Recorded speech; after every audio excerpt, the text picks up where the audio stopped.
Hey everyone, in this video I'm going to be going over the process of how I made this knife, which is the collaboration knife with Nigara Hamono. I was given the blade blank by Go Yoshizawa and Nigara Hamono, and over the last couple months I've spent a lot of time finishing it, and I'll be sharing that with you, and there'll be clips of video as well while I talk about it, but it'll probably be a lot of me talking.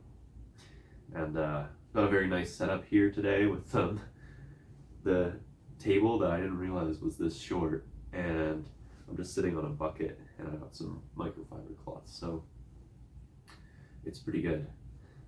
I got this knife, the state of the blank when I got this blade was it was just finished forging and planishing, but I had a little bit of work to do because there were some delaminations between the hard steel and the damascus cladding that I ground out a little bit and then forged that part back down slightly. Well, after that it was heat treating, and the heat treating was quite difficult. Well, this is a single bevel knife with two different steels. This side is the hard steel, and this side has the soft steel, damascus. And when I quenched it, as you'll be able to, you might be able to see a little bit, it bent like crazy, it worked like crazy. And so I took it out of the oil and it was like this.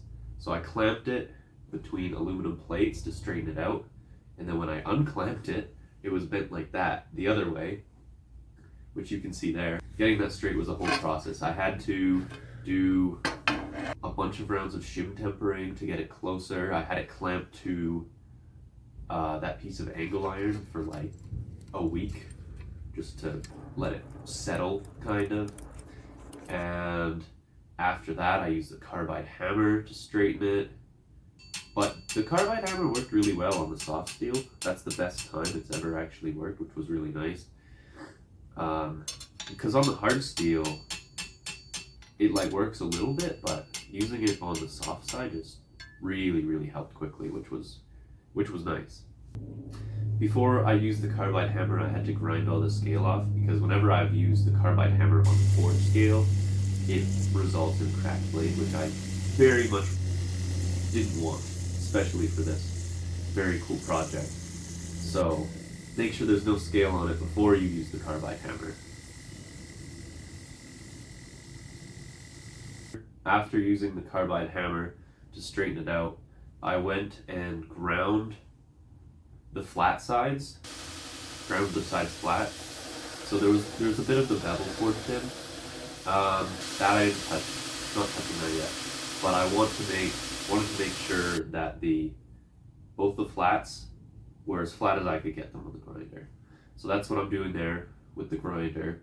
And then that's just getting it prepared so I can do the hollow and so I can grind the primary bevel. Just got all my clips of making this set up so I know what I should be talking about. Once I made sure both sides were flat, then it was time to do this slight hollow on the inside, which isn't quite as hollow as I wanted it to be, but I'm only using a very slightly radius platen right here. Like, it's a very slight radius, so there's not a whole lot of hollow there, but it's what I had to work with. I borrowed it from another knife maker here in Calgary, Matt Raymond. Thank you for letting me borrow your platen. But I ran into a problem using it. So when I was grinding the hollow, it almost seemed like it was grinding away at the edge and the end of the spine a little bit. So I couldn't get the hollow all the way to the edge and the spine. It kind of had like little, like, the hollow is here, but at the top there's just a little bit that kind of curved back the other way. So when I went between the grinding the hollow and back to flattening on the stone, it was difficult I couldn't really get it all the way to the edge because of what seemed to be happening with the platen. So that's why the flat spots are a bit wider than they are for this style of knife. And I spent a lot of time on the sharpening stones making this knife. Like, that was probably the most time consuming part. Just like going back from the grinder to the stones to keep making sure everything's flat. And also just like, I finished this with a stone polish, and that took forever. Like, I probably spent 20 hours on sharpening stones trying to get this done.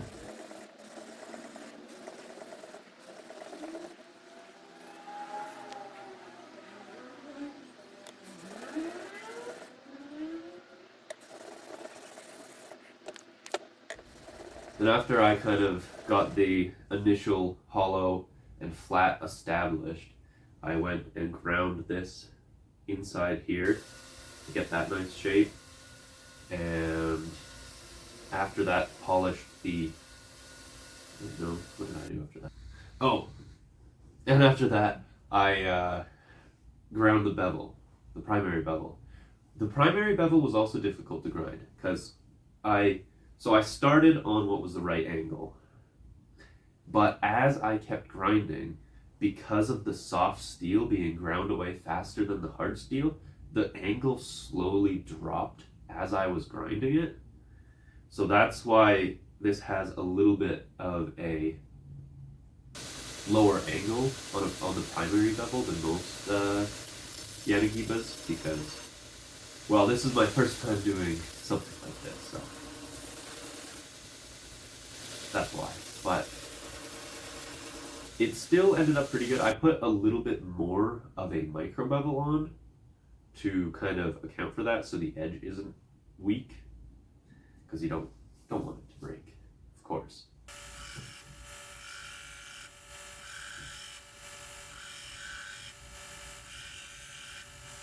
The bevel grinding also took a long time, and I kept going between the grinder and the stones to check to make sure everything was flat. I went from I started with a 60 grit belt, and then I went up to, I think I might have used an 80 grit belt for a little bit, and finished on a 180 grit belt, 180 grit ceramic. And then after that went back to a 400 grit Naniwa professional 400 grit Naniwa professional sharpening stone to just true everything up. Grinding the tip was also challenging. So this is a Yanagiba, but specifically a Sakimaru Yanagiba, and that just means it has that swept up tip. But that makes a little bit more tricky because that tip is ground on a different angle, which is why there's that line there. So grinding the tip is a separate section, and that was a little tricky because as I grind it, it kind of was, the belt was like sticking and pulling, so it was hard to keep it steady because it would kind of shake. But I kind of just ground it as best I could on the grinder and did a lot of work on the stones by hand to get it to how I really wanted it. After I finished the primary grinds on the bevels, I switched back to the hollow to just polish it as high as I could. And I did a lot of different things for the polishing. I used my VSM Alumeron belts up to 800, but there was still some scratches under there, and like because of the hollow, it was just kind of tricky getting everything out. So I switched from like back and forth between the 180 grit, the Alumeron belts, and just tried to buff it as well to just take it as high as I could, but I couldn't get rid of all the scratches for a long time. So in the end, I ended up just wrapping some sandpaper around a wine cork and hand sanding all the inside, which took quite a while, and I did not get clips of that, but that's how I ended up finishing this inside hollow part. And after I had that to the final belt, at least, not hand sanded yet, I polished the spine and the choil, just took them down with like a 220 grit belt and then hand sanded it up to 600. It leaves her a pretty nice smooth finish. It wasn't difficult to get that finish because the soft steel on the spine, and in the choil is mostly soft steel, so it sanded away pretty easily, and I didn't have to spend that much time for at least that part of the process. And then after that, back to the final grinding of this. This is with the 180 belt, and between the 180 belt and checking on the stone, and just kind of getting it to final thickness. Like, I'll show it here in the video that the edge was still pretty thick, and I wanted to leave it thick because I didn't know how much I'd end up taking down on the flat side on the stones, so I wanted to make sure there was enough to count for that. But I went over again with the 180 just to get it down to the final thickness everywhere before I put the micro bevel on it and started doing the finishing polishing. Left a nice little belt change in there to see. Set up 2x speed.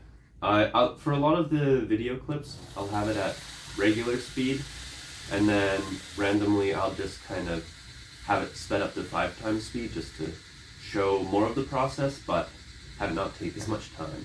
I keep forgetting where I did the hand sanding. Now we're at the part where I actually do the hand sanding. Before, it was just the belt that I used, so I went over with the 220 grit aluminum oxide belt to smooth it out.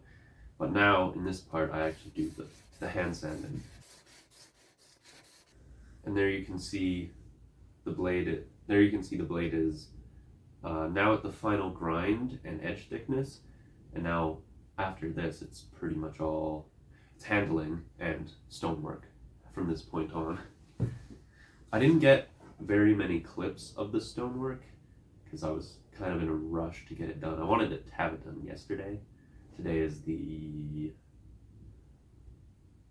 8th of November. I wanted to have it done on the 7th, but I did get it done yesterday, but not as early as I wanted to, but that's okay. I wanted to have this filmed yesterday.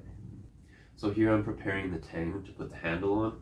I use my carbide file guide, and I'll grind the Tang down a little bit in all directions this time. Usually I only do the top and bottom shoulders, but on this, because of the hollow, you have to grind down a little bit, otherwise there'll be a gap in the side of your handle, which you don't want. And also, I think that's also traditionally how they are done for this style of knife from the ones I looked at, is they'll have shoulders all the way around that'll line up with the handle bolster.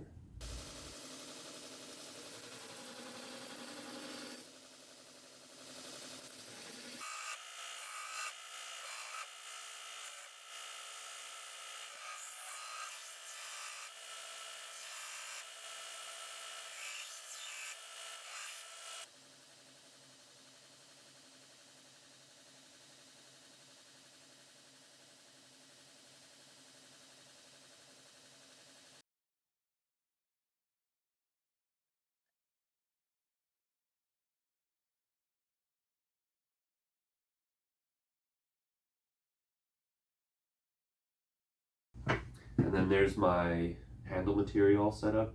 The handle is made from one block of ironwood that I cut in the middle and put in 2 pieces of red brass and a piece of African blackwood in the middle to give a little bit of contrast. All some of the densest woods in the world, but should be a long-lasting handle. I ended up using different pieces of brass because the ones I originally cut were a little too small, so I just cut bigger ones. And I ended up drilling a hole through the brass and the African blackwood to make it easier to slide on. But the ironwood bolster, I drilled small holes and filed it to shape. And for the other piece of ironwood, I drilled holes and then burnt it on so it's tight fitting. That way I could shape the handle before gluing it on, which you kind of have to do. Well, you don't have to do, but it's something that I do because it's what works best with my equipment and what I have. Once the handle's all glued together, all the pieces are fit properly, then I do the rough shaping. I didn't get a lot of clips of this, but you can see a little bit of how the shaping process looks. And then after that, I move on to a higher grip belt, to a 220 grip belt. And then from there, I'll hand sand 320, 600, and then buff the handle. And then I'll also do a little bit round the top and the bottom off a bit, and make sure everything's nice 600 grit even. So I'm reusing this clip from earlier in the video because I didn't get any more shots of me doing stonework. But just picture me going through different stones. Started with the Nigara 400 Pro, and then I used Shapton 1000, Shapton 2000, and then I used Naniwa Super 3000 and Arashiyama 6000, I believe. And then finished with a bit of Suhiro fine polishing compound. Now the stones in this polishing compound you can get from Knifeware. There's an affiliate link in my description. Check it out. And yeah, the stonework was a lot of work. Very large portion. I don't think I have never spent more time on a stone than with this knife. And I really wore down some of my stones a little bit. And because I have to true them very often when I'm doing this stonework because all of the surfaces have to be so flat. But I think I got a pretty good stone finish. I'll show a close-up. I'm not great at the photography, but hopefully it catches in the lighting. It has a pretty cool, like you can see the damascus pretty clearly, but the edge is nice and shiny, like almost mirror on the edge, and then a little cloudy through the damascus. I really like it. Some people might prefer like a higher contrast damascus, but stone polish is pretty cool in my opinion. Yeah, and once the stone polish was done, just glued on the handle and sharpened the edge. I sharpened the edge to that 6000 Arashiyama stone and flattened it out and then stropped. So it's a much finer edge than I normally do, but it is a fancy slicing knife anyway, so it fits. This project was really cool, and I'm really thankful for the opportunity from Nigara Hamono to make this knife, and I learned a lot making it, like so many different things. Heat treating, straightening, the grinding process, doing all the stonework. Everything was very different from what I used to. Very big challenge, which is why like there's probably 50 hours in this knife, but all like lots of learning, definitely some frustrating spots, but I got through it. I think I ended up with a pretty nice end product, and this will be a special knife available through Knifeware, and also thanks to Knifeware for setting up the live forging event where I got to meet Yoshizawa-san and do some forging. That was really cool. Something else you might have noticed about this blade is that there's no maker's mark on it, and that's because, well, I didn't do the whole thing, so I don't want to put my maker's mark on the blade. But if this blade ever gets the chance to get Nigara's maker's mark engraved, then I could also engrave mine. So something slightly possible in the future, but probably unlikely to get both of those things to happen. But yeah, very fun project, very difficult. Thanks for watching the video. Oh, check out my website. I have my available knives there. Also have that in my video description. I do have some videos planned. I have one recorded already that was released for a very short amount of time, but then I realized the sound wasn't synced up. So I will be re-releasing that one soon. And then, so this one's probably going to be the first to come out, then shortly after a shop tour video, and then I'm going to be posting another one, I think. Something like that. Okay, now this time for real. Have a good day, everyone. Thanks for watching.